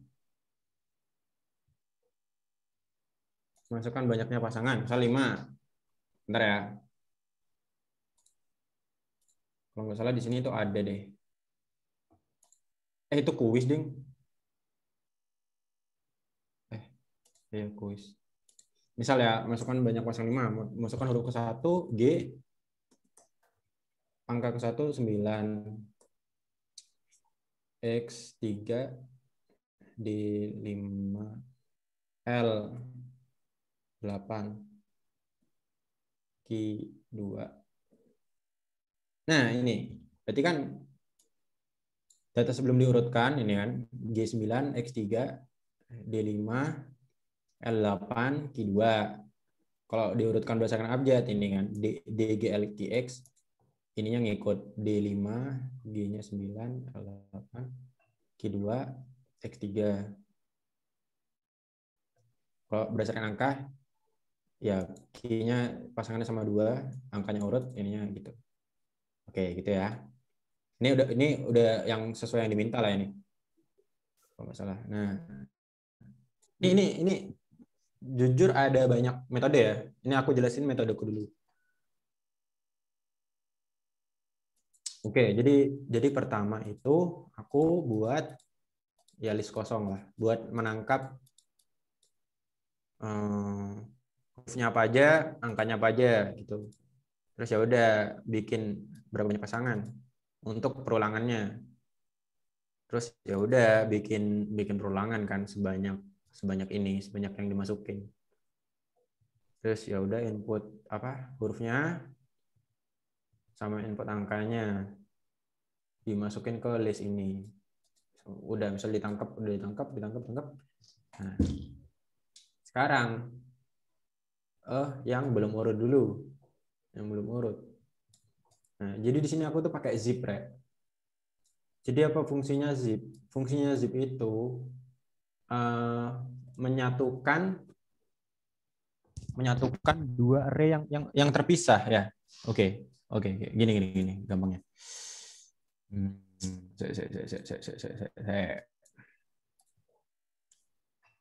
tes.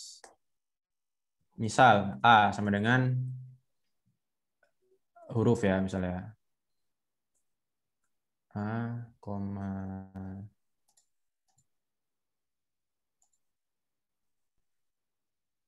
A, 5. Loh, kok nggak bisa dipencet ya? Oh, nge-lag. A, C, D, ya, D misalnya. Terus yang di variabel B, misal angka ya, 1,7,8.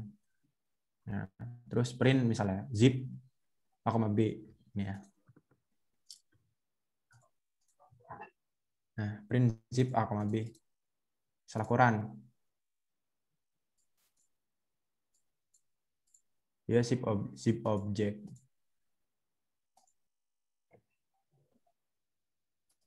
Oh, ini harus harus di assign dulu. Bentar. AB sama dengan zip A, B. Print AB.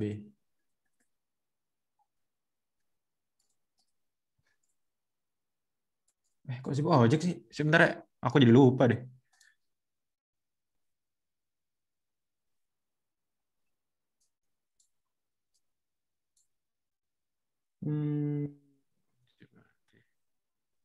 BO. Bentar ya, aku lupa ya. Kita buka ini aja.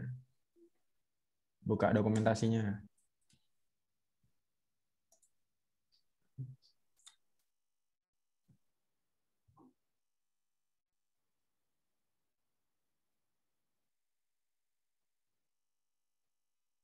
Nah, ini loh.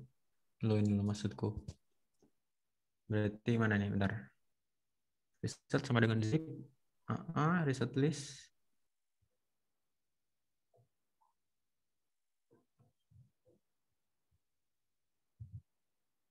Bentar ya. Zip.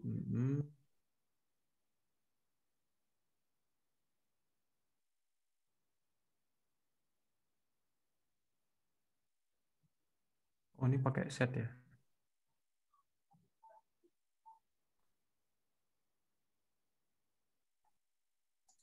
Misal aku pakai langsung jadi data frame gimana ya? Bukan yang ini.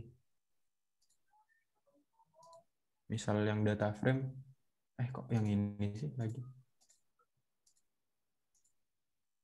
Misal aku jadiin data frame ya. Bentar. Import pandas svg.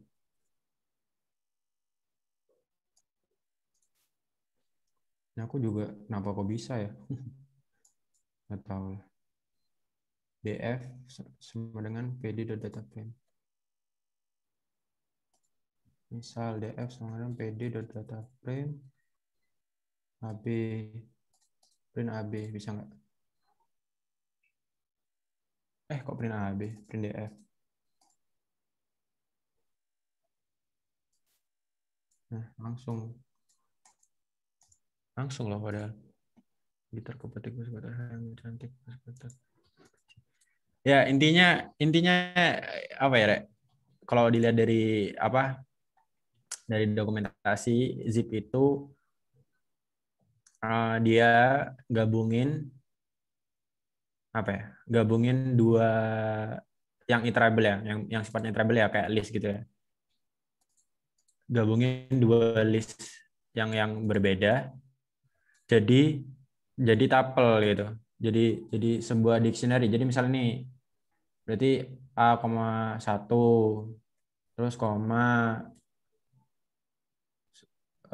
C,7 gitu. Zip itu fungsinya gitulah, intinya gitu ya. Terus makanya saat dia jadi data frame ya sama halnya kayak data frame pakai dictionary gitu. Misal ya gini, itu kan sama halnya kayak gini kan. Nah, terus ya udah jadi kan intinya. A itu sama 1, C itu sama 7, D itu sama 8. Sesuai urutannya. Jadi ini sama ini sama ini sama ini gitu. Nah, terus fungsinya terus ya ini ya, fungsinya transpose apa? Fungsinya transpose kolom jadi baris, baris jadi kolom. Jadi misal nih, ini ya. DF-nya kan ini kan. Tadi mana sih? AB. Nah, ini kan kayak gini kan. Nah, terus aku transpose kan. Karena ini bentuknya tabel kayak gini, itu aku transpose. TR sama dengan df.transpose. Aduh, melek. Oh my god. Iya benar. DF. Kok DF udah transpose DF sih? Udah transpose doang. Nah, misal aku print TR ya. Nah, ini kan yang tadinya ini jadi baris, dibalik lah intinya.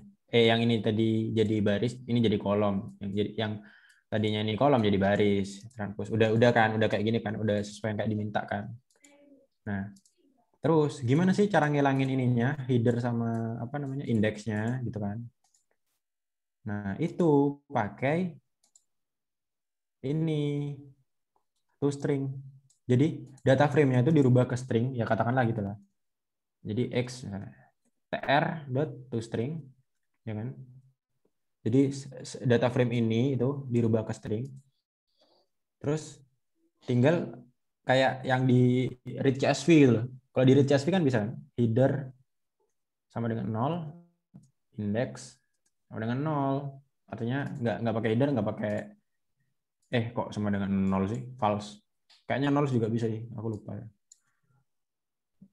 Jadi pas dia di print X, itu sama aja kayak dia ngeprint string lah, yang bentuknya sebuah tabel. Nah, nggak bisa kan? Ya nggak bisa, karena ini hanya besar. Nah, bercanda kan. Nah, ini jadinya kayak gini, gitu kan. Kalau pakai zip. Ini yang gitu, kalau aku pakai zip. Ntar aku jelasin yang metode lain. Oke. Nah, terus cara apa? Ngurutin ya gitu kan, ngurutin. Ya udah, tetap pakai zip ya kan. Tetap pakai zip. Kalau misalnya urut berdasarkan angka, ya udah angkanya yang jadi ini, yang jadi di awal gitu, yang disebut di awal. Angka yang disebut di awal, terus disorted gitu aja. Jadi nanti udah urut gitu loh, ngikut gitu loh. Terus dibuat data frame. Nah, terus fungsinya ilog ini apa, ya kan? Aku jelasin lah.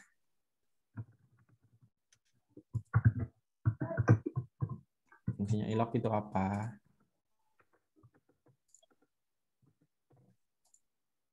Nah, fungsinya ilog, ya misal Quran. Nah, fungsinya ilog itu, nih misal aku ini ya. Salah. Misal aku print df1. Biar kalian tahu fungsinya ilog. Nih. Jadi fungsinya ilog itu biar apa sih? Aku lupa gue ya. Biar berpindah. Misal nih, aku nggak pakai ilog ya, pakai df aja langsung. Nih, biar tahulah bedanya. ACD 178 kan. Nah, kalau misalnya aku pakai ilog,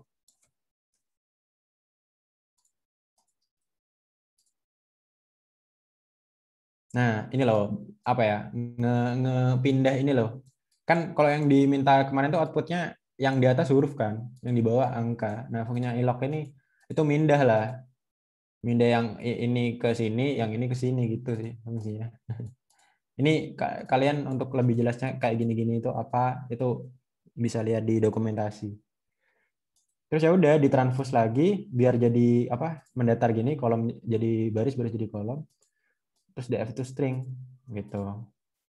Terus yang satunya ya sama lah, cuman bedanya di depannya ini huruf sama angka.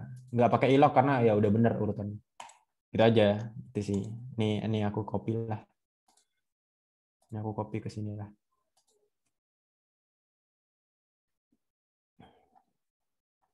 Nah, ini yang metodeku ya. Terus ada metode lain. Ini metode lain. Apa sih? Loh, nggak bisa.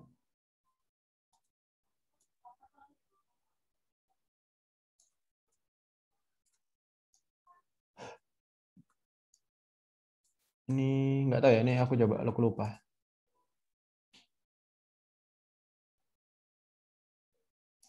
Misal pasangannya, aduh, kepencet lagi.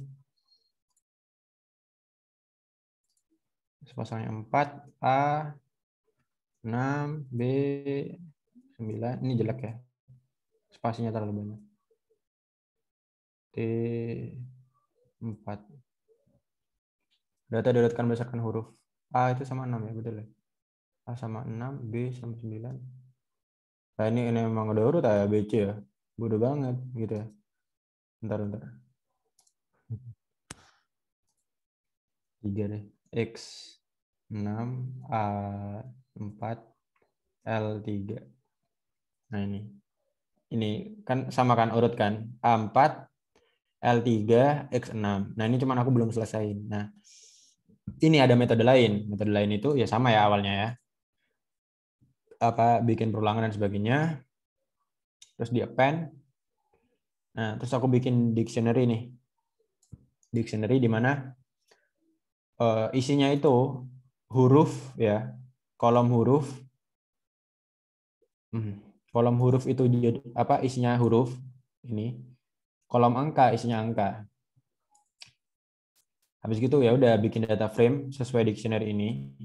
Nah, udah tinggal begini, Rek. Caranya. Sort values. Ini tuh metode di data frame sih. Sort values. Jadi dia mengurutkan by apa nih? Kalau by huruf ya udah berarti berdasarkan hurufnya. Yang apa? Kolom-kolom yang lain itu bakal ngikutin gitu sih. Ini lebih simpelnya, lebih simpel. Terus ini aku pakai toString biar header sama ininya hilang. Biar header sama indeksnya hilang. Ini kalau misalnya nggak pakai ya, biar kalian tahu bedanya. Aduh, lagi ya.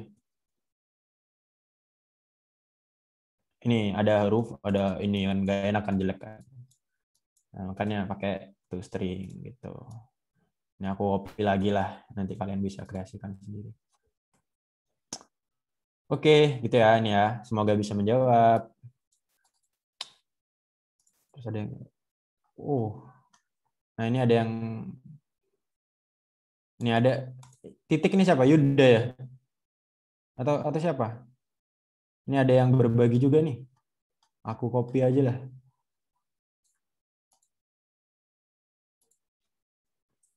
Nyok, wes. Nih, gak apa ya, ini kita tutor asal-asalan lah. Bodo amat. Ini bisa dilihat. Nah, terus nih, cara loading Nyanket itu gimana? Caranya gampang. Kalian buka file di PyCharm ya. File, setting. Nah, setting ke plugin. Ke plugin ya. Cari Nyan. Nah, ini Nyan progress bar. Kalian install aja. Kalian install, sudah terinstall ya udah. Nanti loadingnya bakal itu Nyan. Bahkan di sini kalian bisa download tema juga. Buat yang belum tahu ya, buat yang belum tahu, yang udah tahu ya. Ini kebetulan aku juga pakai tema dari ini, material theme. Material theme. Ada banyak. Udah banyak. Itu aja sih. Jadi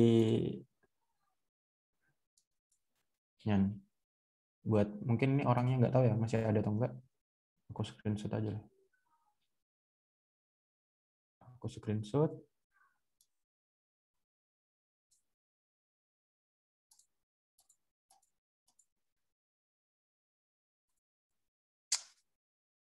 Oke, gitu aja. Silakan ngomong, Rek. Maksudku ngomong dong gitu loh. Ngobrol kita gitu ya. Biar tidak ada malu-malu, Mas. kesenjangan di antara kita. Gimana nih mau welcome party loh sama adik tingkat. Kok kalian diem-diem nih sesama angkatan. Lanjut tingkat kongkon-akon. Tambah diem, Pik. Ya, tapi nggak apa lah. Kalian kan juga mungkin malam-malam. Yo, apa lagi? Tanya apapun deh. Kopium. Bebas. Tanya apa deh? Apa Kopium. kita mau masuk ke servernya Pak Ruza? Ada ini, servernya Pak Ruza.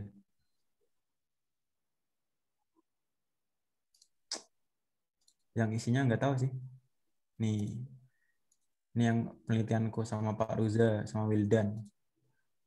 Nih ya, kita masuk ke servernya Pak Ruza. Nah, ini servernya Pak Ruza. Pakai Linux, Ubuntu. Ya, nggak apa sih, cuma ngasih tahu aja. Karena kalian diam, aku gabut. Ya, gini. Ini yang penelitianku sama Pak Ruza. Ini tuh sistemnya tuh sama kayak CMD sih, Rek. Tapi ini Linux gitu. Kalau CMD kan buat ngeliat isi foldernya itu pakai dir kan. Kalau ini LS, tapi cara gantinya pakai CD sama. Nah, nih LS, isinya ada apa di dalam folder ini? Ada scraper.py. Ini aku penelitiannya itu ini sih Twitter scraping. Nah, enaknya di Linux, Rek, kita tuh bisa langsung ngedit file Python. Nano, pakai Nano namanya. Nano scraper.py. Enter. Nah, langsung keluar tuh. Ini file Python nih. Import nih, import Twin. Ya, bla bla bla. Ini kalau kalian mau scraping Twitter ya, barangkali gabut ya, bisa. Ya kayak gini. Kalau di Linux itu bisa langsung diedit tuh filenya. Apa? Maksudnya lewat misal CMD ya. Ya lewat terminalnya tuh bisa langsung diedit kalau di Linux. Nggak tahu ya, mungkin di CMD bisa, cuman harus install intensif apa? Install gitu. Ya gitulah. Ini Linux. Gitu sih. Ya nggak ada sih, cuma mau ngasih tahu aja. Oke, sekarang kita keluar. Bedanya bahasa Colab sama Python apa, Mas? Nah, Colab bukan bahasa ya. Colab itu notebook. Orang umum sih kok, orang umum. Cara simpat Iku sama yang takut. user input ke JSON. User input ke JSON. Gimana? Cara input user ke JSON. Nih coba ya, aku kasih tahu yang tadi JSON ya, ke JSON ya. Ya sebenarnya banyak cara. Kalian cari semua sebenarnya kalian tinggal browsing sih. Cara simpan input user ke JSON. Python. Nih. Ya banyak lah. Ini JSON dump. Pakai ini loh. JSON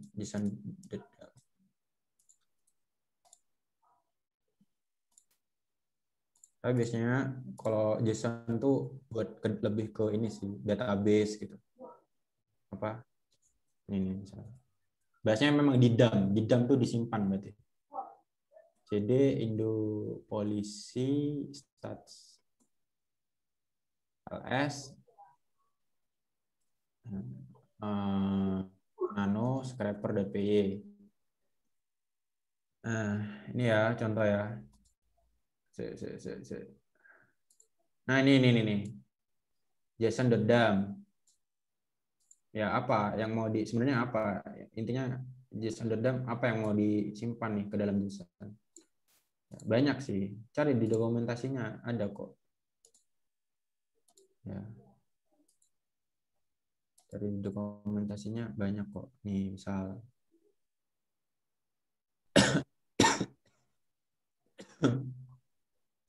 nih, sama halnya kayak OpenTXT sama itu TXT gitu loh, ngerti kan? Cuman ini pakai F modenya gitu sih. Kalian bisa kok explore sendiri sebenarnya. Nih. Misalnya nih data dictionary kan. Mau disimpan ke JSON. Ya udah ini. Sama kayak ini kan, sama kayak MTXT kan. Nama filenya apa? Pakai W. W itu kan berarti write. Terus udah langsung di JSON dump. Tuh, gitu sih. Ini contoh singkat aja ya. Gitu. Ini contoh yang apa? Scraping, terus aku nyimpan JSON dump ini ininya info Apa? terakhir. Info terakhir scrapingnya. Beneran.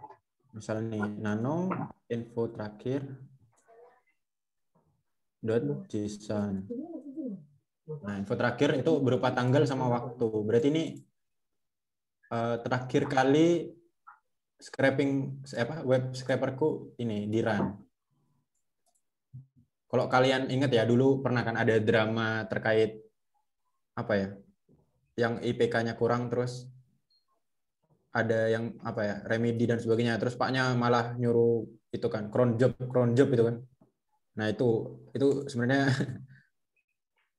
cron job itu apa ya? Ibaratnya kayak kita mengotomasi lah. Apa ya? Membuat kayak ini misalnya scraper ya. Scraper itu aku udah bikin scriptnya nih. Aku tuh pengen dia nge-scraping setiap jam 12 malam ya itu cron job kayak gitu. Ada caranya sendiri sih. Ya memang sulit dan belum ranah kita. Tapi memang Pak Ruza ya biasalah. Mungkin biar kita eksplor. Ya gitu sih. Apa mau apa lagi ya? Banyak sih sebenarnya. Atau kalian mau main HTML juga banyak, bisa, nggak apa. Belajarlah sebanyak-banyaknya. Misal kalian mau ini apa mau belajar HTML gitu ya, di VS Code ngoding kalian misal. Terus kepingin di run. Oh ya, bukan di run sih apa ya. Gitulah, nggak tahu lah aku mau ngomong apa sih ini sebenarnya. Ngomong olaret. Aduh. 20 orang. Ini recordnya udah berjam-jam gak sih? Dari jam berapa? Dari jam 8, 2 jam loh kita. sosis. 2 jam. Ini localhost. Kalau misalnya kalian mau belajar HTML. Ini aku udah kemana-mana loh orang. Oh, sorry. Belum hidup. Di Facebook juga.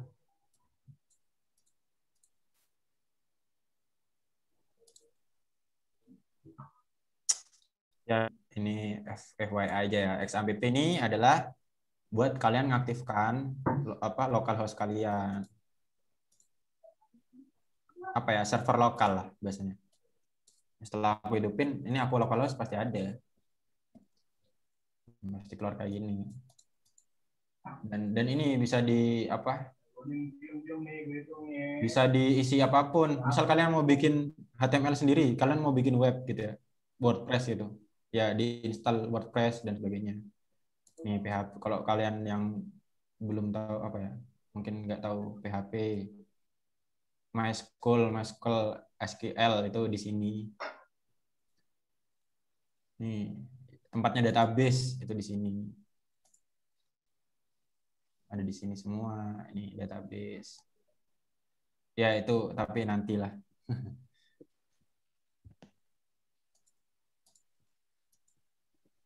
Buat apa ya? Ini pandangan aja. Misal kalian ngoding HTML ya, pengen di run di sini. Tuh di htdocs. Ini contoh ya. Nih project birthday ya, nih project birthday. Berarti caranya localhost project birthday. HBD Puput lagi. Siapa Puput?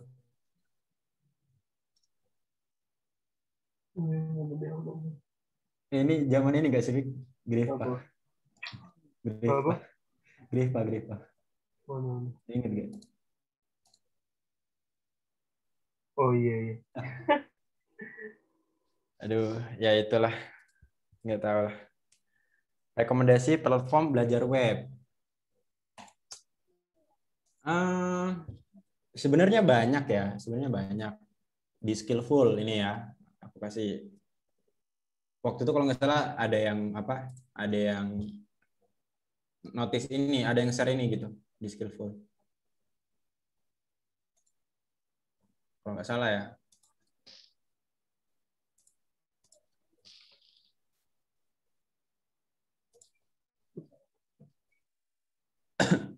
Ini di Skillful bisa. Dia interaktif. Mana ya? Bentar. Aku tuh dulu pernah belajar kalau nggak salah. Lupa. Nah ini di Skillful. Ya ini recordnya matiin aja deh. Ini kayaknya udah udah nggak kondusif. Nggak apa, recordnya matiin aja.